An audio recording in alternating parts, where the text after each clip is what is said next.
Baadhi ya viongozi wa chama cha UDA kutoka kaunti za Tharaka Nithi na Meru wametangaza kuwa wako tayari kulinda wadhifa wa naibu wa rais katika uchaguzi mkuu wa mwaka 2027.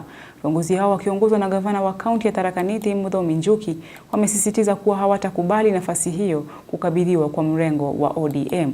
Gavana huyo amesema kulingana na nafasi hiyo kutaimarisha ushawishi wa eneo hilo na kuhakikisha kuwa miradi ya maendeleo inaendelea kudhihirika. We are very perturbed and concerned by the demands of ODM that the basic irreducible minimum that they want from the broad-based government is a seat of the deputy president. Na sisi watu wa pande hii we are saying that is a seat that is not negotiable. Kabisa, it is not. As far as we are in broad-based government as one government or broad-based government, the seat of the deputy president is not negotiable. It has to remain with Professor Kithure Kindiki.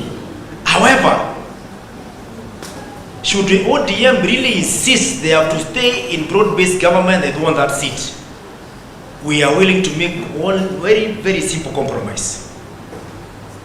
Because the president is UDA, we can lend them Kithure Kindiki